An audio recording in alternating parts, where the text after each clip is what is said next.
હરે સ્વામિનારાયણ હરે. તારીખ આજે 6 ફેબ્રુઆરી 2025 અને આપણે આ રામાનુજાચાર્ય કૃત શ્રી ભાષ્ય જે છે તે જોઈ રહ્યા છે. ગઈકાલે આપણે જોયું કે ભાઈ શ્રી સંપ્રદાય એટલે જે ભગવાન રામાનુજાચાર્યનો ગુરુ પરંપરાથી થયેલો સિદ્ધાંત એટલે એ શ્રી સંપ્રદાય નામે ઓળખાય છે. અને શ્રી એટલે કોણ? તો લક્ષ્મીજી, બરાબર. અને એ સંપ્રદાય વિશે આપણે કાલે જોયું કે એ સંપ્રદાયમાં એવું માનવામાં આવે છે કે શ્રી નારાયણ ભગવાનના આયુધો અને પાર્ષદો પણ લોક કલ્યાણને અર્થે જગતમાં અવતરે છે. વસ્તુતઃ સત્ય જ છે, કારણ કે જે મહાત્માઓ અને સાધુ પુરુષો જગતમાં અવતરી પોતાના જીવનથી અને ઉપદેશથી પરમાત્માના સ્વરૂપનો બોધ કરે છે તે હંમેશા એના જ સહવાસીઓ છે અને એની જ કલ્યાણકારી ઈચ્છાને જગતમાં સફળ કરવાના સાધનો છે. આવા મહાત્માઓના શ્રી સંપ્રદાયની ગુરુ પરંપરામાં 2 વર્ગ પાડવામાં આવ્યા છે. એટલે ભગવાન શું છે કે પોતાના સ્વરૂપનો જે બોધ કરે છે તે પણ પોતાના માણસો દ્વારા જ કરે છે. એટલે ભગવાનના જે સહવાસી હોય, જે કાયમ માટે ભગવાનની જોડે રહેતા હોય, સાથે રહેતા હોય, એના દ્વારા જ ભગવાન પોતાના સ્વરૂપનો અવબોધ અપાવે છે. ભગવાનને ઓળખે કોણ? જે ભગવાનની સાથે રહેતો હોય તે ઓળખે ને, સમજો. એટલે ભગવાન શું છે કે પોતાના સ્વરૂપનો અવબોધ અપાવવા માટે આ બધા જે કોઈ આચાર્યો જે છે તે બધાને મોકલે છે. એટલે અહીંયા શું કહ્યું કે એવી શ્રી સંપ્રદાયમાં પણ એવું જ માનવામાં આવે છે કે ભગવાનના જે કોઈ આયુધો છે કે ભગવાનના જે કોઈ એમ કે પાર્ષદો છે એ પણ બધા ભગવાનની સાથે જ અવતારો ધારણ કરે છે. એ ભગવાનની ઓળખાણ કરાવે. આપણામાં તો એ બહુ પ્રસિદ્ધ કિસ્સો છે સત્સંગી જીવનનો. મેં ઘણી વખત આપણે અહીંયા ચર્ચા કરી છે કે મરીચ્યાદિક ઋષિ મુનિઓ હતા એ જ બધા આપણા સાધુ સંત રૂપે કે હરિભક્તો મોટા મોટા એ રૂપે બધા અવતરેલા ભગવાનની સાથે. અને એ સાધુઓ જે ગામે ગામ વિચરતા હતા અને ભગવાનના સ્વરૂપનો જે મહિમા સમજાવતા હતા અને ભગવાનમાં જે હરિભક્તોને એટલે બીજા જે કોઈ જીવોને મુમુક્ષુઓને જોડતા હતા, તે કેમ આટલા કરી શકતા હતા આ કામે? કારણ કે ભગવાનની નજીક રહેનારા હતા, ભગવાનના સહવાસી હતા, ભગવાનને જાણનારા હતા, ભગવાનના સ્વરૂપની ઓળખાણ એમને હતી, એ મહાત્મ્ય એમને ખબર હતી, એટલે એ કામે કરી શકતા હતા. અત્યારના કેમ નહીં કરી શકતા? એનું કારણ પણ એ જ છે, કારણ કે એ સહવાસી નથી, બધા માયાના જીવ છે. એટલે અહીંયા આવ્યા પછી પણ એને માયા ભારે છે, સમજો. એટલે જે કંઈ થઈ રહ્યું છે એમાં કંઈ બહુ મોટું કષ્ટ કરવા જેવું કે દુઃખ કરવા જેવું આપણા માટે કંઈ નથી. જેનો જીવ હોય એ તરફ જ ઘર આવીને એ તરફ જ જાય. એટલે એમાં કંઈ આપણે દુઃખ કરવા જેવું કે કષ્ટ કરાવવા જેવું કંઈ છે નહીં. આપણે આપણું કામ કર્યા કરવા. એટલે અહીંયા કહ્યું એ પ્રમાણે એ જે ભગવાનના સહવાસીઓ જે છે તે જ બધા અહીંયા અવતાર ધારણ કરે છે અને ભગવાનના સ્વરૂપનો બોધ આપે છે. એ 2 રીતે આવે છે. એમાં 2 પરંપરા કહી છે આ શ્રી સંપ્રદાયમાં. એક તો આલવારોની પરંપરા અને બીજી આચાર્યોની પરંપરા, બરાબર. આલવારો વધારે પ્રાચીન છે અને તેઓના જીવનનો ઉદ્દેશ આચાર્ય પદ લઈ લોકને ધાર્મિક ઉપદેશ કરવા કરતાં જાતે ભક્તિમય જીવન ગાળી એ જીવનને અંગે એની મેળે જગતને જ ધાર્મિક બોધ અપાઈ જાય છે તે આપવાનો છે. આલવારો આચાર્ય નથી, સમજવા જેવી બાબત છે. આચાર્ય જે છે તે તો એક ગાદી ઉપર એક જગ્યા પર ભણી ગણીને બિરાજમાન છે. આલવારો કહેવાય છે પોતે ભક્તિમય જીવન ગાળે છે, આપણે જે હમણાં તમને વાત કરી મેં એ પ્રમાણે, અને એ વિચરતા ફરે છે. હવે એમનું ભક્તિમય જીવન જોઈને એનાથી બીજાને ઉપદેશ મળે છે કે ભાઈ આ લોકો આવું ભક્તિમય જીવન જીવી કેવી રીતે શકે છે. પરમાત્માના સ્વરૂપનો અવબોધ પછી એ આપે છે. પેલાને લાગે એવું કે ભાઈ આટલો સુખી લાગે છે તો આને પૂછીએ કે આના સુખનું કારણ શું છે. તમે આ બધા જે શહેર બજારમાં જતા હોય તે પેલો કહીને કંઈક કમાયો, ભાઈ કેવી રીતે કમાયો? ટિપ્સ માગે ને, ભાઈ ટિપ્સ આપજે નહીં, બરાબર. વિજયભાઈને એક વખત થઈ ગયેલું પોર્ટફોલિયો બનાવવો છે એની, બરાબર. પછી ગિરીશભાઈને પૂછ્યું, ગિરીશભાઈ કે હમણાં કંઈ બનાવવા જેવો નથી ને, નહીં બનાવ્યો તો સારું થયું, જો ત્યારે બનાવતો તો અત્યારે. ને બીજી વાત, ત્યારે બનાવ્યો હતો વિજયભાઈ પોર્ટફોલિયો, તો અત્યારે પોર્ટફોલિયોમાં ગલાઈ ગયા હતા. એ પછી બજાર બહુ તૂટ્યું. હા, ત્યારે 88,000 હતું ને અત્યારે 73,000 થઈ ગયું. અત્યારે પોર્ટફોલિયો થઈ ગયો હતો, હજી તૂટે એવું છે, બરાબર. ડિસેમ્બર મહિનામાં જ ગોપાલભાઈ પાસે એક જણ આવેલો, એક ભાઈ કહેતો હતો ગોપાલભાઈ આ છે મારી પાસે. ગોપાલ કંઈ ફૂકી નાખ, કમાય તે કંઈ રહેવા દેવા છે. તો ફેબ્રુઆરીમાં આવ્યો ને, હસતો આવ્યો. તમે કહેલું ને વેચારી, અત્યારે બધું નુકસાનમાં જ પોર્ટફોલિયો થઈ ગયો, બરાબર. એટલે કહેવાનો મતલબ શું છે કે ભાઈ એ જે સહવાસી હોય તે ભગવાનને ઓળખે. તેમાં આલવારો શું પોતે એવું જીવન જીવતા હતા ભક્તિમય જીવન કે એ જીવનમાં એટલો રસ દેખાય, લોકોને આનંદ દેખાય કે લોકો વિચાર કરે, પૂછે કે ભાઈ આટલી લાલી કેમ છે. મને ઘણા લોકો પૂછે, મારા સ્કૂલના ને કોલેજના લોકો મળે ને મને ઘણી વખત ઓચિંતા મળી જાય તો ઓળખી જાય તો પૂછે તું વાસુદેવ છે ને, કે હા એમ. પછી 10-15 મિનિટ મારી જોડે વાત કરે એટલે એને થાય કે આ લોકો ખુશ લાગે છે, બહુ આનંદમાં જીવતો લાગે છે. ભલે આગળ પાછળ ઉપર નીચે આગ મને એવી લાગેલી હોય પણ હું બતાવું નહીં ને એવી રીતે બાજુ દેખાય પણ નહીં, દેખાય નહીં જરા પણ. કોઈ પણ મને જોઈ તો પેલા એવું લાગે બહુ સુખી માણસ છે. એટલે પેલો ભાઈ પૂછે મારી સુખી થવાનો રાજ, એટલે હું એને મોબાઈલમાં મારે એકલો ફોટો બતાવી દઉં કે આમાં કંઈ સમજ નહીં પડી કે સુખી થવાનો રાજ શું છે તારો. હું નહીં સમજ પડી જાઉં મોબાઈલમાં મારો ફોટો એકલો છે. હા, પછી પેલો પૂછે કે એ તો ફોટો તો એકલો મૂકી શકે ને કોઈ પણ વ્યક્તિ. મેં કહું આ વ્યક્તિ જે છે ને એટલે જ સુખી છે કે આ એકલો છે. હવે સમજ. એટલે પછી એની લાઈટ જપ કરી કે એમ કે તે લગ્ન નહીં કર્યા લાગતા. મેં કહું આ જ આપણા સુખનું કારણ છે. હવે સમજી ગયો બરાબર. એટલે પછી બિચારો આમ તેમ ખજવાડે કે આ હાલા લગ્ન નહીં કર્યા, એ તો કે સમજ જ પડી કેમ નહીં કર્યા. પછી માથું ખજવાડતો ચીલો જાય. સમજી ગયા આ કાલે કે નવું કંઈક કરી નાખ્યું આણે. બરાબર. એટલે કહેવાનો મતલબ શું છે, સહવાસી હોય તે ભગવાનને ઓળખે. તેમ તમે જેવું જીવન જીવો એ તમારા જીવનને જોઈને સામેવાળાને ખબર પડે કે આ સુખી છે દુઃખી છે. પછી એ પેલો બધું ચાલુ કરે એની પર બધા પ્રયોગો કરવાનું કે એને શોધવાનું કે આ કેમ આટલો સુખી છે. એટલે આ આલવારો આચાર્યો ન હતા, સમજો, ભણેલા ગણેલા ન હતા, પણ ભક્તિમય જીવન જીવતા હતા. અને એને પણ ભગવાને જ સ્પેશિયલ મોકલેલા હતા. એટલે શું હતું કે ભાઈ ધાર્મિક બોધ એમના જીવનમાંથી નીકળી જાય. પારસમણી પોતાના સંપર્ક માત્રથી લોહોને સુવર્ણ કરતો જાય છે કે કસ્તુરિકા પોતાના પટ લાગતા જ અન્ય વસ્તુઓને ખુશ્બુદાર કરી મૂકે છે. તેમ ભાઈ પારસમણી હોય, જાણતા અજાણતા કોઈ પણ લોખંડ હોય એને પારસમણીનો સ્પર્શ થાય એટલે સુવર્ણ થવાનું જ છે. એનો સિદ્ધાંત છે કે એનો સ્પર્શ થયો એટલે લોખંડો એ પણ સુવર્ણ થઈ જાય, સોનું થઈ જાય. એમ પેલી જે કસ્તુરી છે એની સુગંધના પટમાં જેટલા આવે બધાને સુગંધ આવે જ. પેલાને જોઈતી હોય કે ના જોઈતી હોય. તમે નહીં બોલી અત્યારે ઘનશ્યામ મહારાજની અંદર હિંમત બહુ એમ કહે કે પાવરફુલ અત્યારે અત્તર વાપરતો લાગે, બહુ સુગંધ આવે. એના પટમાં આવો તમે, એ વિસ્તારમાં આવો એટલે સુગંધ આવે જ તમને. સમજો, એનો નિયમ છે. એમ પેલા આલવારો જે છે એના જીવન જોડે કે એમની જોડે જે કોઈ વ્યક્તિ જોડાય એ બધાને ભક્તિનો રંગ લાગે. કેમ? પેલાની ભક્તિ જોઈને, પેલાનો આનંદ જોઈને, પેલાની ખુશ્બુદાર જિંદગી જોઈને પેલાને લાગે કે આનામાં કંઈક તો એવું છે કે જેનાથી આટલો ખુશ છે. એટલે પૂછે, સહેજે પૂછે. બહેનોને એવી આદત નહીં હોતી, કોઈના ઘરે જાય ને પછી પેલી કંઈ ચાખવા આપે તો પેલી કંઈ સરસ બનાવ્યું છે, રેસીપી ક્યાં નહીં, જરા કેવી રીતે બનાવ્યું, તરત જ પૂછે. પછી ઘરે જઈને પેલી બનાવે કે ન બનાવે અલગ વાત છે. રસોઈસો બધા બેન જોતા જ હોય, નવરા હોય તો બનાવે કંઈ નહીં, એમાંથી બનાવે કંઈ જ નહીં બનાવે. પેલો માણસ જોઈને કહે કે બનાવજે તો કંઈ બોલે જ નહીં. એમાં હું બનાવવાનું તો ખાલી જોવા માટે જ. તમને ચેનલ પર નહીં બદલવા દે, જોઈ બધું એ લોકો, બનાવે કંઈ નહીં. સમજી ગયા? એટલે તમારો જીવ બાળવા માટે એ લોકો જોતા હોય. પેલો સરસ અંદર બધું બતાવ્યા કરે. એ લોકો ભજન ભક્તિ અઠવાડિયા પહેલા સોસાયટીમાં આવ્યા ને તો કોઈ ઉતારો ન ઠાકોરજી ન આવો ઠાકોરજી લઈને આવ્યા મારા ઘરે બેઠા. પછી આરતી ઉતારી, પછી મેં કેસર વાળું દૂધ આપ્યું, દ્રાક્ષ, અંજીર ને કેવા આપણે ખજૂર એ ધર્યા. પછી એ લોકો આરતી ઉતારી, પછી શંખનાદ કર્યો. પછી એ કે હવે મેં દક્ષિણામાં ગઈ. પછી મારા વચરામાં તો મારા હિન્દીમાં હતું, મેં કીધું વાંચજો એટલું મૂક્યું. પછી એ ગયા ખુશ થઈ. એ લોકોને આશા નથી કે આવું મળશે. મારી પાસે અમારા સોસાયટીમાં પણ આવે છે ને હરે રામ હરે કૃષ્ણ વાળા કે પેલા રામકૃષ્ણ ગોવિંદની ધૂન બોલવાવાળા પેલા રામાનુજવાળા અને રામાનંદીઓ પણ આવે ને. સોસાયટીમાં બીજા કોઈ નહીં બોલાવે, હું બોલાવું ને મારા ઘરની પાસે દરવાજો ખોલાવીને કહું ધૂન બોલાવો, દક્ષિણા થઈ જાય. આપણે અંદર બોલાવો, એમાં એવું અંદર બોલાવું છું. એનું કારણ એવું છે, એમાં સમજો, શાસ્ત્રોમાં એવું કહે છે કે તમારા ઘરે ડાયરેક્ટ કોઈ સાધુ પુરુષ કે ગાય તમારા દરવાજા સુધી આવી ગઈ હોય ને તો એને એમને એમ વિલા મોડે નહીં કાઢવું. ભજન કરવાવાળો જીવ જે પણ કોઈ છે કે ગાય છે, સમજો, એને વિલા મોડે નહીં કાઢવી. એ બહુ મોટું અપશુકન છે. અને એ આવે છે વગર બોલાવીએ, સમજો, ગાય કે સાધુ સંત તમારા ઘરના બહારને, એ બહુ મોટું સુકન છે. હું તો દૂર ગયા હોય ને તો દૂરથી બોલાવા જાઉં.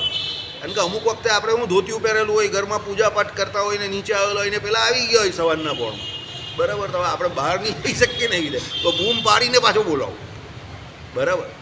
ભગવાનનું ભજન કરનાર કોઈ પણ વ્યક્તિ હોય, કેસરી લુગડા પહેરેલા જે શ્રેષ્ઠ છે, એને કહેવાનું કરો ભજન.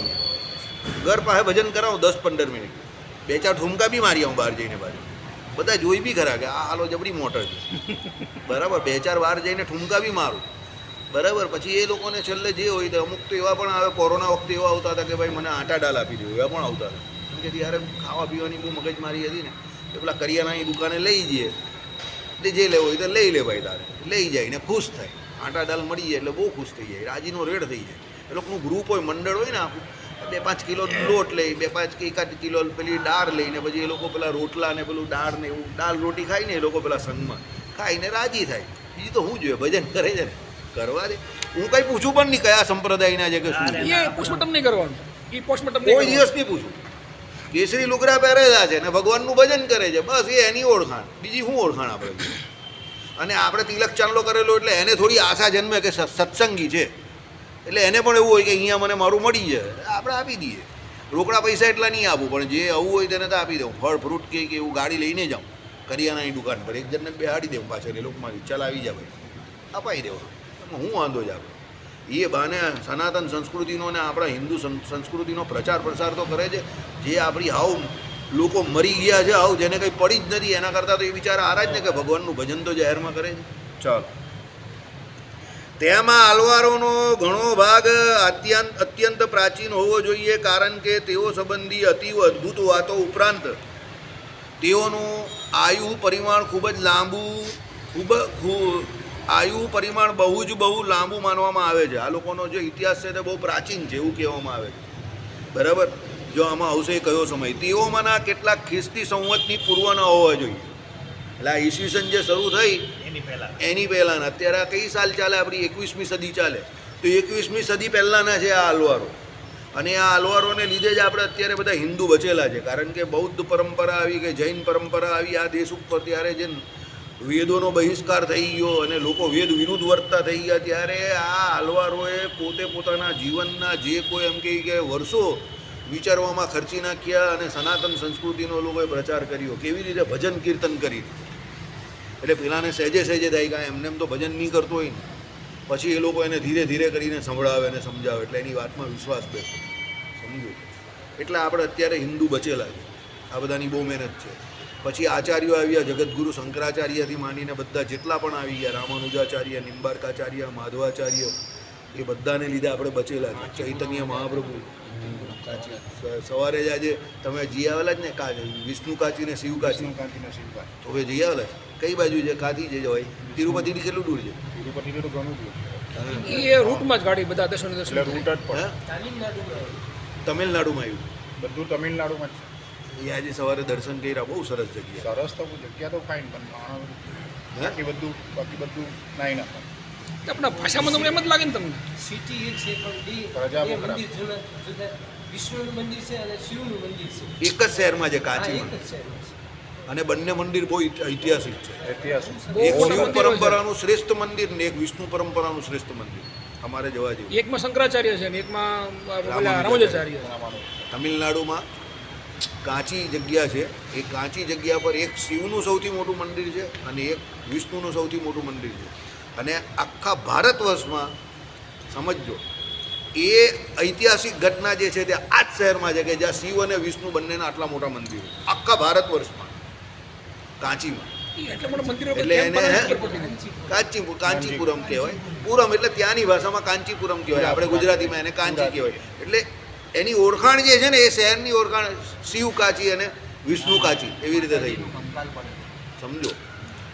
એટલે આવી કોઈ આખા ભારતમાં જગ્યા નથી જે એક જ જગ્યા પર કાંચીમાં તો આખું શહેર, બંનેનું એમ કે શહેર જ આટલી છે. મોટી હોય. બાકી આપણે ત્યાં શું હોય કે ઉત્તર બાજુ તમે જોવા જાઓ ને, ભારતના ઉત્તર ભાગમાં બધે જગતગુરુ શંકરાચાર્યએ પ્રચાર પ્રસાર તો નીચેથી જ શરૂઆત કરેલી, પણ ઉત્તરમાં સૌથી વધારે અદ્વૈત અને શિવજીની ઉપાસના ચાલી, અને દક્ષિણમાં નીચે ભગવાન વિષ્ણુવાળું ચાલ્યું. વચ્ચે વૃંદાવનમાં ને એ બધામાં તો છે જ, પણ દક્ષિણમાં વધારે છે મંદિરો ને એ બધું. પણ આ એક કાંચીપુરમ એવી જગ્યા છે કે જે બંનેના મોટા મોટા સ્થાન છે, બરાબર, જોરદાર છે. બહાર તિલક છે પેલો રામાનુજવાળો, અને વિષ્ણુવાળું મંદિરે જોયું, મસ્ત મોટો તિલક છે રામાનુજવાળો, સાઉથ નહીં જવાય વાળું એવો એક સંકલ્પ આજે સવારે બી જોયું ત્યારે થયો કે સાઉથમાં જવું છે એકવાર. આખું તમારા શહેર જ છે 15-20 દિવસ, વિષ્ણુ કાંજીપુરમમાં મંદિર વચ્ચે છે ને આખું શહેર એ તો શહેર જ છે ને, એક જ શહેરમાં બંને છે, એક જ શહેરમાં બંને છે. પણ આ મને પેલું જે વિષ્ણુ કાંજી મંદિર છે ને તો વચ્ચે છે ને આખું સિટી હોસ્પિટલ કોલેજ હા, એ તો બધું develop છે બજાર બધું. બધું બાજુમાં વટેલું છે. બધું ડેવલપ જ છે. એ રીતે છે અને મંદિર મુખ્ય જગ્યા પર છે. હા એ તો ભૂલી ગયા. હે ભૂતપૂરી ત્યાંથી નજીક થાય. ભૂતપુરી નજીક થઈ જાય. એ ને આપણો રામાનુજાચાર્ય 119 ચાલો, તેઓમાંના કેટલાક ખ્રિસ્તી સંવતની પૂર્વનો હોવા જોઈએ એમાં શંકા જ નહીં, પણ મને તો એમ પણ શક રહે છે કે કેટલાક દ્રવિડ અને આર્ય પ્રજાના સંસદકાળના પ્રાતઃ પ્રહરમાં થયા હોય તો પણ નવાઈ નહીં. એટલે પેલા આર્યો અને દ્રવિડોવાળી જે વાત આપણે ઇતિહાસમાં આવતી હતી ને એ સમયમાં કેટલાક હોઈ શકે એમ. બરાબર. હવે જો અહીંયા સમજો નીચે કાઉન્સના શબ્દો લખેલા છે. આ સંસર્ગ પ્રથમ ક્યારે થયો તેનો કોઈ ચોક્કસ નિર્ણય કરવો અશક્ય છે. અત્યાર સુધીમાં જેટલા ઐતિહાસિક પ્રમાણો ઉપલબ્ધ થયા છે તે ઉપરથી એમ અનુમાન થાય છે કે ધર્મ પરત્વે આ સંસર્ગ બૌદ્ધ કાળના આદિભાગમાં, બલ્કે એ કરતાં પણ થોડું ઘણું પહેલાં થયો હશે. એટલે આ જે આલવારો થઈ ગયા તે બૌદ્ધો જે હતા ભારતને વિશે, મેં તમને શું કહ્યું, ભારતની જે સૌથી વધારે વૈદિક પરંપરાની હાલત ખરાબ થઈને શરૂઆત જે થઈ ને તે આ બૌદ્ધો આવ્યા પછી થઈ. સમજો. એટલે ઈસવીસનની જે શરૂઆત થઈ ને ત્યારે ઈસવીસન 01ની આજુબાજુથી જ પેલો સમ્રાટ અશોક આવી ગયેલા ને એણે બૌદ્ધ ધર્મ અપનાવેલો. અને પછી ધીરે ધીરે આપણા જે લોકો જે હતા ને તે જે ઓરિજિનલી જે સનાતની વેદ પરંપરાને માનતા હતા તે બધા બંધ થવા ગઈ. એટલે આ બાબતે મને મેલ સાહેબે કહેલું એ ઇતિહાસ જાણતો હતો એણે કે ભારત દેશમાં જ્યાં સુધી મિલિટરી અને શાસન બરાબર હતું ને, મતલબ મિલિટરી હતી ત્યાં સુધી હિન્દુનું ધર્મ પ્રવર્તન બરાબર રહ્યું. જેવો અશોક આવ્યો ને એટલે અશોકે મિલિટરી શાસન વીખી નાખ્યું, એમાં હિન્દુ ધર્મ વિખાઈ ગયો, એને બૌદ્ધ અપનાવ્યો. અને બીજી મોટી બોલ એ પણ કરી કે એને મિલિટરી વીખીને એટલે મુસલમાનો ઘૂસે, એમાં પતંગ બેસી ગયું દેશમાં. એ તો બધા મુસલમાનો તો પછી બહુ પછી ઘૂસેલા. એ તો 1400 વર્ષ 1500 વર્ષ જૂની સંસ્કૃતિ જ છે. એટલે એ પછી પણ ઘણો સમય પછી ઘૂસ્યા. એ પ્રશ્ન નહીં હતો. પ્રશ્ન શું હતો કે એ સમયમાં આપણા રાજાઓ, આમાં શું હતું સમજો, પહેલાંના સમયમાં બધું જે હતું ને તો બધું રાજાઓ ઉપર આધીન હતું. રાજા પોતે સનાતન સંસ્કૃતિને માનનારો હોય, સમજો. એટલે તો અત્યારે પણ આ લોકો કહે છે કે રાજકીય પરિસ્થિતિ જે પોલિટિશિયનો જે હોય કે રાજ્ય જે હોય ને તે ધર્મ સાપેક્ષ હોવું જોઈએ.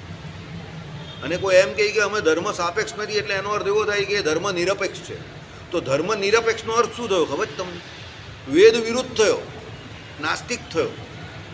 તો જે વ્યક્તિ પોતે જ નાસ્તિક છે એ રાષ્ટ્રનું શું સારું કરવાનું કે પ્રજાનું શું સારું કરવાનું? તમે સમજો મારી વાત. એટલે ધર્મ નિરપેક્ષ રહેવું બોલવું, આપણે કોઈ એમ કહીએ કે ભાઈ એ ધર્મ નિરપેક્ષ છે એમાં એ રાજ કરે એની જોડે કાં કંઈ લાગે વળગે છે? આમ કંઈ નહીં લાગે વળગે, પણ આમ બહુ લાગે વળગે છે. સમજો. આમ એવી રીતે લાગે વળગે છે કે પછી આ બધા જે કન્વર્ઝન રેટ થાય કે આ બધું જે ધર્માંતરણ થાય તો એમાં એ લોકો ધર્મ નિરપેક્ષવાળા જે હોય તે કંઈ પોલિસી જ નહીં અપનાવે તો કાલે ઉઠીને પછી હિન્દુ ઘટી જાય. તમે સમજ્યા? પછી જ્યાં ઘટે છે ત્યાં શું હાલત થઈ છે અત્યારે આપણા સિટીની હાલત જોઈ લો. બાંગ્લાદેશમાં આપણા સિટીની હાલત જો નહીં, આ ગલી જ જોઈ લઉં ને તમે. આ ગલીમાં આપણી નજર સમક્ષ બધું નોનવેજ વેચાતું થઈ ગયું આખી લાઈનમાં. પહેલાં બધા હિન્દુઓના મકાન હતા, પેટ્રોલ પંપ સુધી પેલી બાજુ જ બધું એ હતું ભાવ. હવે પેટ્રોલ પંપ સુધી બધું નોનવેજ, તમે ત્યાંથી આવી નહીં શકો એવી ખરાબ હાલત થઈ ગઈ. આ ધર્મનિરપેક્ષ બાબત સમજો. હકીકતમાં એવું ન હોવું જોઈએ.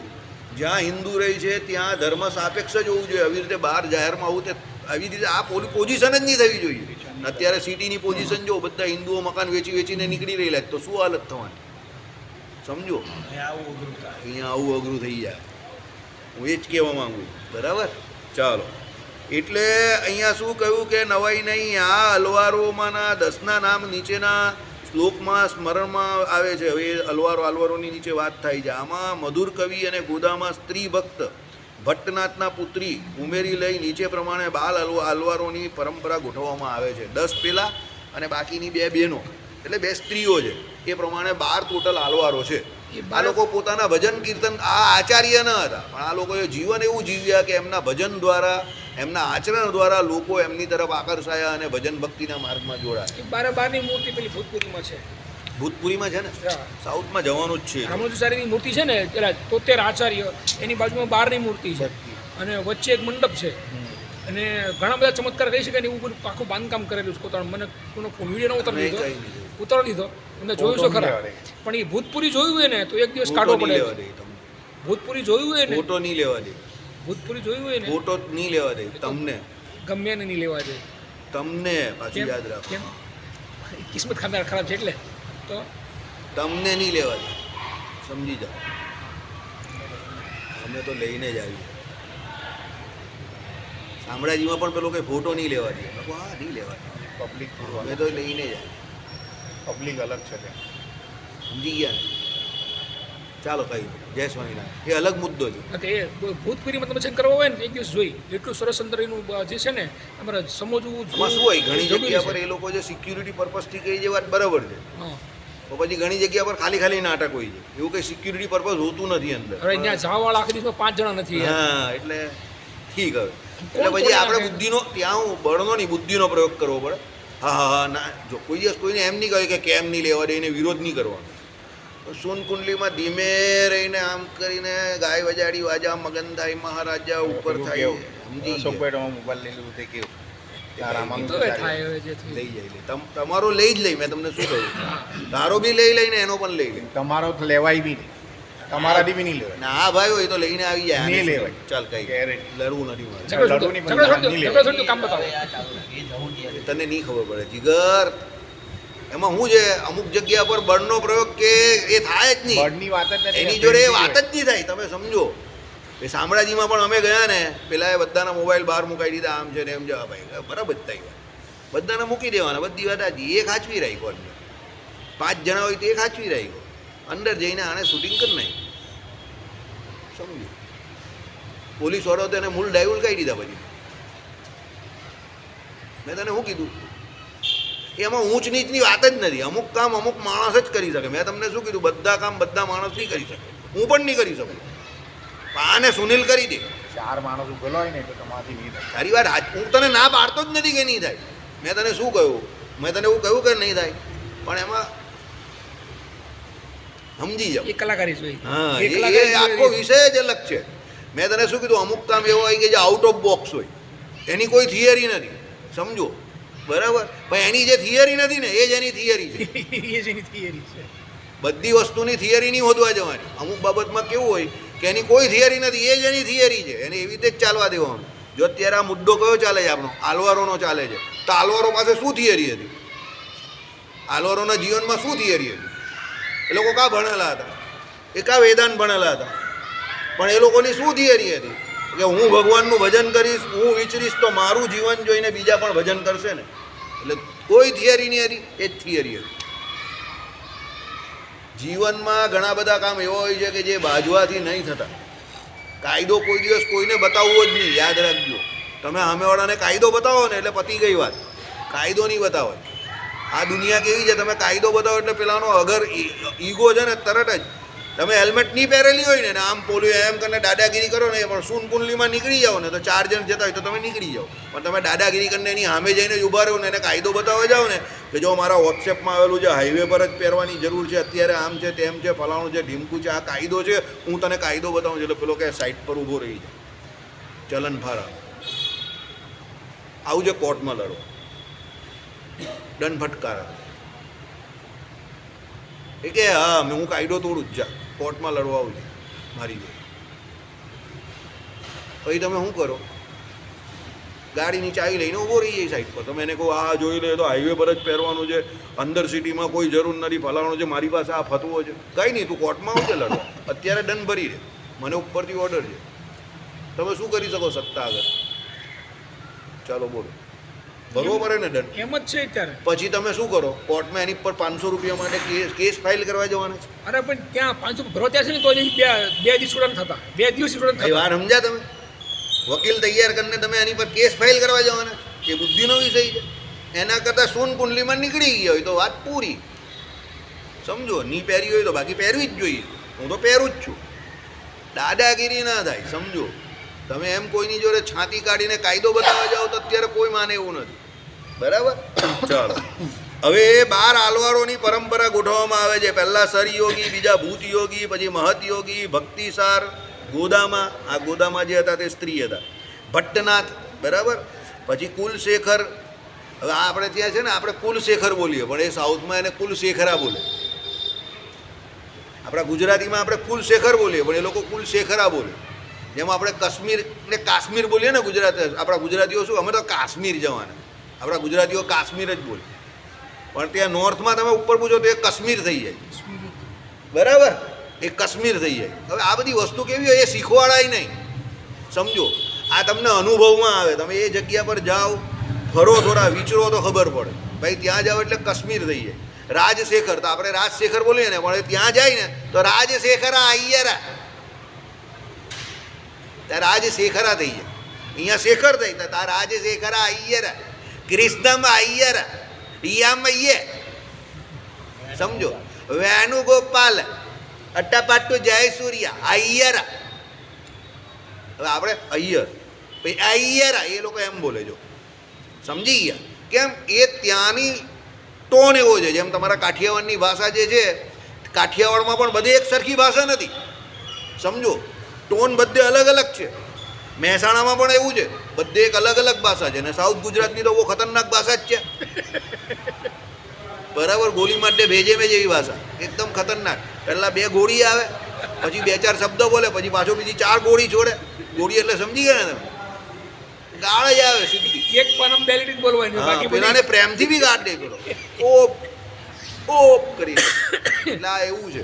એટલે અહીંયા આજે હવે આ હું તમને કેમ કહું છું, સમજો. આ ગુજરાતીમાં અહીંયા કુલશેખર લખેલું છે ને, તમે ગૂગલમાં કે કોઈ જગ્યા પર ત્યાં રામાનુજની ઓરિજિનલ ભાષા ત્યાંની હોય ને એમાં સર્ચ મારો ને, ત્યાં કુલશેખરા કેવું લખેલું હોય, તમે કહો કે કેમ આમાં ગડબડ છે, પણ એ ગડબડ નહીં હોય, એ ત્યાંની ભાષામાં લખેલું હોય એટલે શેખરા થઈ જાય. અહીંયા ગુજરાતીમાં એટલે શેખર થઈ જાય, સમજી ગયા? ચાલો. પછી આવે યોગી વાહા એટલે શ્રી પાણ સ્વામી. પછી આવે ભક્તામ ધ્રીણેનું. પછી પરાંકુશ મુનિ એટલે સતકોપ મુનિ. આ સતકોપ મુનિ જે હતા તે શૂદ્ર હતા, બરાબર. ચાલો.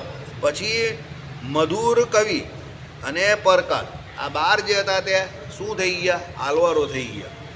આ આલવારોમાંના પહેલા 3 દ્રવિડ પ્રબંધ, યાની દ્રવિડ વેદાંત એટલે દ્રવિડ ભાષામાં રચાયેલું વેદાંતના પ્રવર્તક છે. જો આ લોકોએ દ્રવિડ ભાષામાં જે વેદાંત હતું એનું પ્રવર્તન કરેલું. કેવી રીતે? હરતા ફરતા રસ્તામાં વિચરીને ભક્તિ માર્ગ દ્વારા. હું તમને હજુ પણ કહું છું, વિદ્યા ભણાવવાનો શ્રેષ્ઠ રસ્તો કયો છે ખબર તમને? રાગમય વિદ્યા હોવી જોઈએ. વેદોને હંમેશા રાગમાં ગાવામાં આવે છે. તમારી પાસે ગમે એટલી મોટી વિદ્યા હોય કે ગમે એટલી સારામાં સારી વિદ્યા હોય, પણ જો તમારામાં રાગ સારો ન હોય, ભક્તિ રાગ સારો ન હોય, તમારું એક વસ્તુ બહુ અલગ છે. પહેલાં તમને કહી દઉં, એક છે જ્ઞાન અને બીજું છે ટીચિંગ. બંનેમાં ફરક છે. ઘણા જ્ઞાની માણસો બહુ ભંગારમાં ભંગાર ટીચર હોય કે શીખવાડવાવાળા હોય, એટલે એ લોકો જીવનમાં એટલા સફળ નહીં થતા. એ લોકોનો ટોન જ એવો હોય ને કે એ લોકો બોલતા હોય તો એવું લાગે લડાઈ ઝઘડો કરે છે. એટલે કોઈ એ લોકોની પાસે ઊભો જ નહીં રહે, બહુ તોછડા હોય બોલવામાં. આજે જ હમણાં એક વેપારીને હું મળીને આવ્યો ને, એક બીજા વેપારી વિશે વાત કરતો હતો કે આ લોકો બોલવામાં બહુ રફ છે, એમ કે બહુ જડ. એટલે પછી મને એની જોડે ફાવ્યું નહીં, એટલે ઊભો થઈને ચાલ્યો આવ્યો. માલ તો એને મેં જોયો ને પછી ચાલ્યો જ આવ્યો. મને થયું કે આની પાસેથી માલ નહીં લેવાય. હું એને ઓળખું છું, એ જે ભાઈની વાત કરતો હતો ને હું એને ઓળખું છું, અને એ ભાઈ મંદિરે પણ આવે છે, અને એ ભાઈ હકીકતમાં બહુ રફ બોલવાવાળા છે, સમજો. મને તો થર્ડ પાર્ટીએ કહ્યું, સમજો. પણ એ થર્ડ પાર્ટીએ કેમ એવું મને કહ્યું? પેલાનો સ્વભાવ એને નહીં ગમ્યો એટલે એવું કહ્યું. હવે તમને આ જ વાત શીખવા, આપણે બધાએ શીખવા જેવી. જ્ઞાન હોવું અલગ વાત છે, પણ એ જ્ઞાનને તમારે બીજાને સમજાવવું એ આખી અલગ વાત છે. આ બધા પહેલાં સૌથી વધારે એમાં શું હોય ખબર? તમારો ભાષા જે હોય ને, ભાષા અને શબ્દોનું સિલેક્શન, પસંદગી, શબ્દોની પસંદગી, એની પર બહુ આધાર છે. તમારી ભાષા ખરાબ હોય ને તો તમે બહુ સારામાં સારું નોલેજ ધરાવતા હો, જ્ઞાન ધરાવતા હો, તો પણ તમને કોઈ સાંભળવા તૈયાર થાય નહીં. તમારી ભાષા મીઠી હોય અને જ્ઞાન તમને એની જોડે હોય અને તમને એ પીરસતા આવડવું જોઈએ. જો પીરસતા આવડે ને તો પેલો કહીને સેલ્સમેન સારો હોય તો રેતી પણ વેચી નાખે ને ધૂળ પણ વેચી નાખે, અને ભંગાર સેલ્સમેન હોય તો સોનું પણ નહીં વેચી શકે. આ એવી વાત છે. શું સમજવાનું શું છે અહીંયા? શું કહ્યું કે એ લોકો દ્રવિડ ભાષામાં વેદાંત જે હતું ને એ ભણાવતા હતા, એટલે એ શીખવાડતા હતા લોકોને. કેમ? ત્યારે અહીંયા દ્રવિડોનું રાજ હતું, એટલે એ દ્રવિડ ભાષા ચાલતી હોય, એટલે દ્રવિડ ભાષામાં એ લોકો જે વેદાંત હતા એ રીતે બોલતા હતા, એ રીતે ભણતા હતા.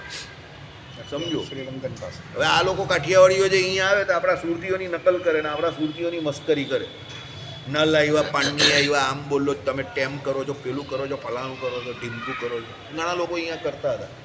એટલે મેં એક ભાઈને બોલાવ્યો, હું તમારી વાત સાચી છે, સુરતીઓ બિચારા એટલું સારું બોલવાવાળા નથી, પણ તમે ચ છ અને સ બોલો, તમને જે ચ છ અને સ બોલી દઉં. લાઈન 5-6 એવા હતા, પહેલાં આવતા હતા, હવે નહીં આવતા. એ 5-6 જણા હતા. મેં 3-3ને કહ્યું, મેં તમે ચ છ અને સ બોલો ને આગળ જાઓ. તો સ અને સ એક જ અક્ષર બોલે તમારાથી ચ છ અને સ બોલાય જ નહીં કાઠિયાવાડથી, બધા સ જ બોલે. ચીવ ચેવકની કરતા ચેવ સત્યમ આવે છે ને, આવે છે તે જોજો. ચીવ ચેવકની કરતા ચેવ. હવે શિવ સેવક, શિવમાં પેલો ઉપર મીંડાવાળો સેવ છે, શિવ શિવ સેવક નીચે છે, કરતા સેવ નીચેનો સ છે, સગડીવાળો.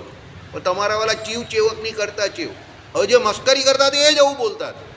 સમજો. પછી મને કહે કે તમે સારું જબરું પકડી પાડ્યું. હું તમે સુરતીની ઉડાડો એવું ને. અહીંયા ઘણા લોકો એવી રીતે કાઠિયાવાડીઓ છે ને, અમને જોઈને સુરતી ભાષામાં બોલવા માંડે. નલ આવ્યા ને પાણી આવ્યા ને આ ને તે. બરાબર. મેં કોઈ એક લેટર લખાવીશ ને તો 50 ભૂલ નીકળશે.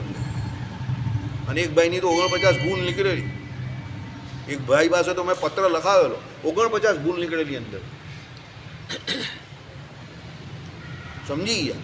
એટલે કોઈ કંઈ બોલે એની ટીકા કરવી બહુ સહેલી છે. હવે આ લોકો બસમાં ગયા તો એ લોકોને કઈ તકલીફ પડી તો એ લોકો જ પ્રેક્ટિકલી જાણતા હશે. તો બીજા જેને ટીકા કરવાની તે બધા ટીકા તો કરી નાખે કે આમ થયું ને તેમ થયું ને ફલાણું થયું. પણ જાય તો ખબર પડે કે કઈ એકચ્યુઅલી કયા પ્રોબ્લેમ નડે છે. ખાવા પીવા રહેવાના બધા જ પ્રોબ્લેમ નડે.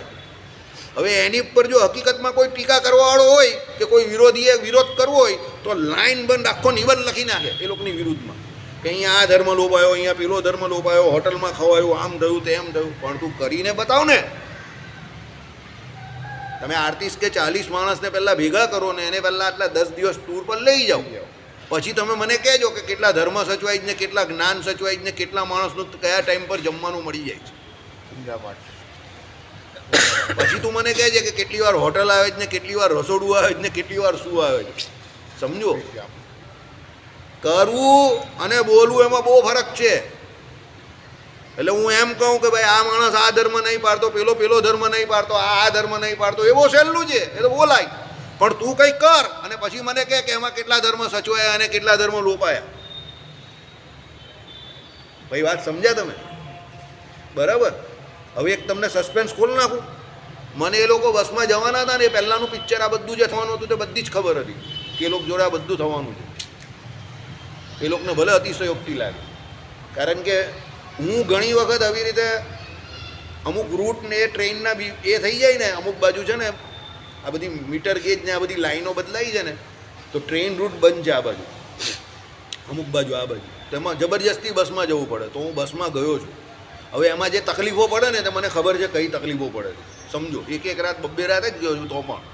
એટલે મને ખબર હતી કે આ લોકો 7 દિવસમાં તે બસમાં જાય છે ને, અને જે સમય એ લોકોએ સિલેક્ટ કરેલો છે ને જે વિસ્તારમાં જાય છે ને આ લોકોને તકલીફ બહુ પડવાની.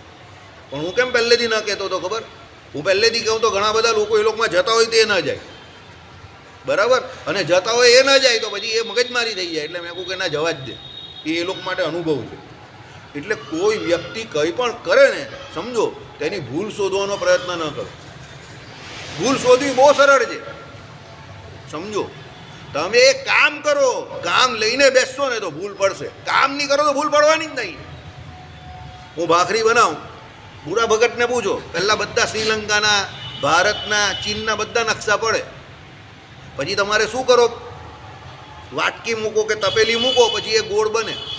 સમજો. પણ એ તો બોલો બનાવવા બેસે એને ખબર પડે ને. ભાત બનાવવા બેસે તો પાણી કેટલું જોઈએ, ખીચડી બનાવવા બેસો તો પાણી કેટલું જોઈએ, કઢી બનાવવા બેસો તો કેટલી જાડી રાખવાની, પતલી રાખવાની, દાળ બનાવવા બેસો તો કેટલી જાડી પતલી રાખવાની. તો એ બનાવવા જાય તો ખબર પડે. પણ પછી પેલા દાળમાં જરા મીઠું ઓછું હતું, કઢીમાં જરા બેસન ઓછું હતું, પાણી પાણી લાગતી હતી. અરે તું બનાવ ને ખબર પડે. સમજો. સમુદ્રની બહાર બેઠા બેઠા કયા કરવું કે આ તો આટલું જ અંદર ગયો ને છપછપિયા મારીને ચાલ્યા જવું બહુ સરળ છે. અંદર જાય પછી ખબર પડે કે મોટા મોટા મગર આવે, વીછીઓ આવે, સાપો આવે, અને પછી બહાર આવવું મોતી લઈને, તો પેલો કંઈ ના હવે બરાબર મહેનતથી મોતી લઈ આવ્યો. એટલે કોઈ વ્યક્તિ કંઈ પણ કરતું હોય ને તેનો ભૂલ શોધવાનો પ્રયત્ન નહીં કરો. સમજો, ભૂલ શોધવી બહુ સરળ છે. એ તો બટ નેચરલ છે કે હું આખું આ ચલું. સમજો કેટલા પાના છે જોઈએ આપણે, 428. ચાલો માનીને ચાલીએ 435 પાના છે. તો 435 પાના ચાલે તો એવું કોઈ ગેરંટી જોડે નહીં કહી શકે કે એની ભૂલ નહીં પડે. કોણ કહી શકે કે ભૂલ નહીં પડે? એ તો ભૂલ પડે જ. કામ લઈને બેઠા રહો. તમે સામાન્ય 7 દિવસ ફરવા ગયા, એમાં કેટલી બધી ભૂલો તમને તમારી દેખાઈ હશે, કે તમને મેનેજમેન્ટની ભૂલ દેખાઈ હશે. ચાલો બરાબર છે, ખાલી 7 દિવસમાં દેખાય. તો આ ચાલે તેમાં ભૂલ નહીં પડે. સમજો, ભૂલ આપણા બધાની થતી જ હોય. પ્રોબ્લેમ કયો છે કે આપણે બીજાની ભૂલ હોય ને એને બહુ બડાઈ ચડાઈને કહેતા હોઈએ, અને પોતાની ભૂલ હોય ને એને ઢાંકવાનો પ્રયત્ન કરીએ. અરે તમે ધંધો 20 વર્ષથી ધંધો કરતા હો ને તો બી અમુક વખતે તમારું મગજ બેર મારી જાય ને તો તમે એવાને માલ ધીરી દો, પછી તમને લાઈટ જપ કે આલા આને કાં ધીરી દીધો, આ તો ખાડામાં ફસાઈ ગયો. થઈ જાય જ કરી દીપક અમુક કરી. તને એમ થઈ જાય કે નહીં, માલ આપ્યા પછી કે આ પાર્ટીને નહીં આપવાનો તો માલ, આ તો હાલો માલ ફસાઈ ગયો, એના કરતાં કાઢી નાખીએ તો પછી બીજાને આપી દઈશું તો જલ્દી પૈસા રોકડા થઈ જશે. થાય જ કે નહીં? 20 વર્ષ ધંધો કર્યા પછી પણ એવું થાય છે. નહીં થતું વિજયભાઈ? કાલા માણો ઓળખવામાં ખાપ થાપ કહી ગયા, ગનનો માણસ જ આપણું કરીને ચાલ્યો ગયો, હવે શું બોલીએ એને? તો આપણે ગાંડા હતા કંઈક એને દેવા ગયેલા. પણ ભૂલ થાય, કામ કરવા જાય એટલે ભૂલ થાય જ. એ નિયમ છે, સમજો. એ બટ નેચરલ છે, બરાબર? એટલે ભૂલથી કોઈ દિવસ ડરવું નહીં. યાદ રાખજો, ભૂલ ક્યારે થશે? જ્યારે તમે કંઈ કામ કરવા જશો ત્યારે. કામ નહીં કરશો તો ભૂલ જ નહીં થશે. બરાબર? એને સ્વીકારો અને પ્રયત્ન એવો કરો કે એક ભૂલ વારે વારે નહીં થાય. બાકી ભૂલ તો થવાની જ છે, બરાબર? સુધારવાની ગાણિત રાખવાની. ચાલો, હવે આ અલવારોમાં પહેલા 3 દ્રવિડ પ્રબંધ, યાની દ્રવિડ વેદાંત એટલે દ્રવિડ ભાષામાં રચાયેલું વેદાંતના પ્રવર્તક છે. દ્રવિડ ભાષામાં રચાયેલું વેદાંત. વેદાંત એટલે શું એ તમને ખબર જ? પહેલાં ઉપનિષદો, વેદનો અંત ભાગ. એમાં શું આવે છે ખબર તમને? વેદનો અંત ભાગ એટલે એમાં આવે તો વેદ જ છે, પણ એમાં બધા ઉપનિષદો આવે છે. બરાબર? એટલે એને વેદાંત કહેવામાં આવે છે. તો ત્યારે પણ લોકો આપણે ત્યાં ભણેલા ગણેલા હતા, કોઈ અભણ નહીં હતા. આ બધા આલવારો જે હતા તે એ પ્રમાણે દ્રવિડ ભાષામાં ભણાવતા હતા. સમજો, સંસ્કૃતમાં નહીં પણ દ્રવિડ ભાષામાં. બરાબર? ચાલો, ભક્તિસાર બ્રહ્મર્ષિ અને વારાંગનાના પુત્ર કહેવાય છે. વારાંગના એટલે તમને ખબર ને કોણ કહેવાય છે? હા, ગણિકા જે કેવું છે.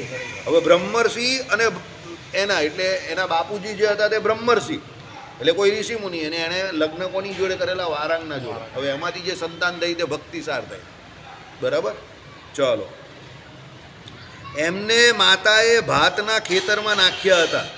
ત્યાંથી એ એક નેતર કાપનારને જડ્યા. એટલે એમની માતાએ એને ભાતના ખેતરમાં છોડી દીધા. ત્યાં પેલો એક નેતર કાપનાર હોય તે એમને જડ્યા, અને પૂર્વોક્ત 3 અલવારોની સંગતિથી પોતે અલવાર થયા. એટલે આ ભક્તિસાર જે થયા તે પૂર્વોક્ત 3 કોણ? સરયોગી, ભૂતયોગી અને મહતયોગી. એ 3 જે છે એના સંગે કરીને અલવાર થયા. બહુ સિમ્પલ વાત છે. આજે હું તમારી સામે જે અહીંયા વક્તા તરીકે બેઠો છું તે કેવી રીતે બેઠો છું?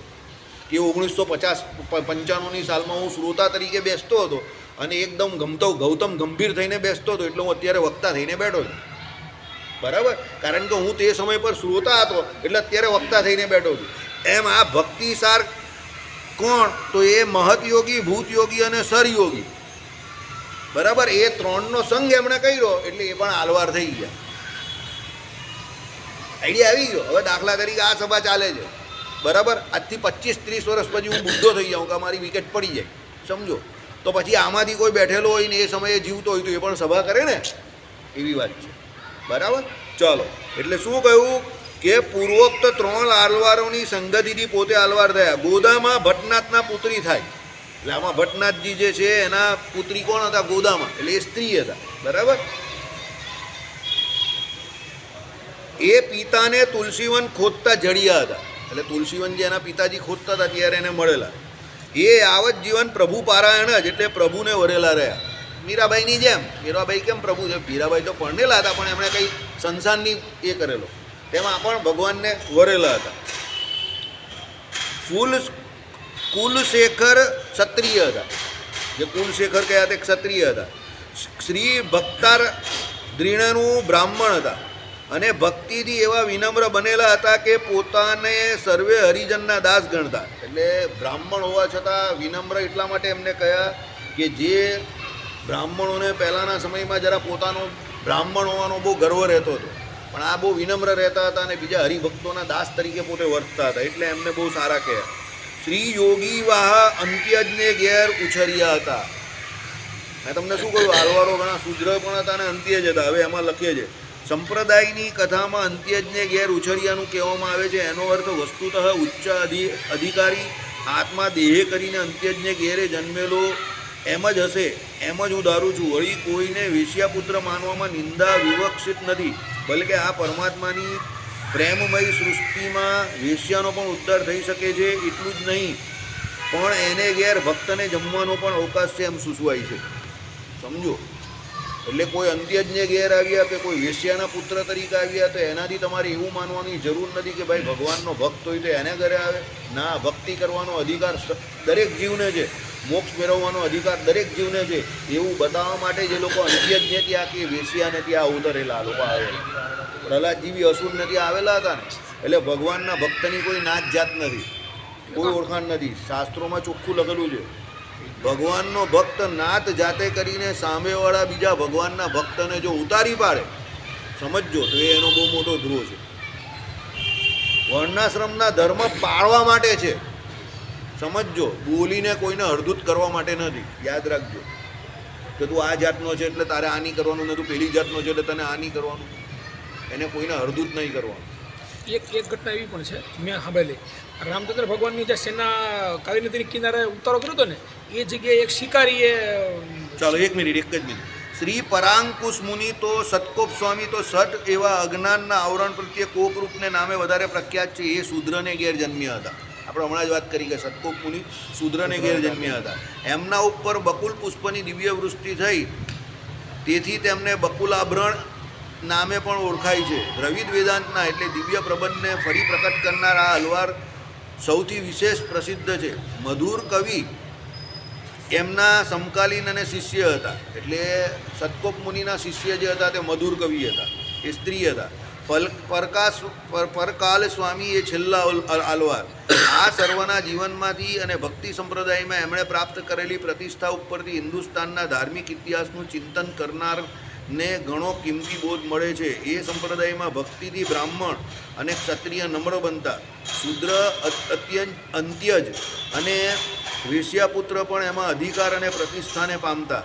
સ્ત્રીને પરમાત્મા જ્ઞાનનો ઉચ્ચ અધિકાર હતો. એટલું જ નહીં, પણ સંસારમાં ન પડતા પરમાત્માને વરી રહેવાની એને છૂટ હતી. અને સૌએ મળીને સંસ્કૃત વેદાંતને દ્રવિડ ભાષામાં ઉતારી હિન્દુસ્તાનના ધાર્મિક સાહિત્યની અપૂર્વ સેવા બજાવી.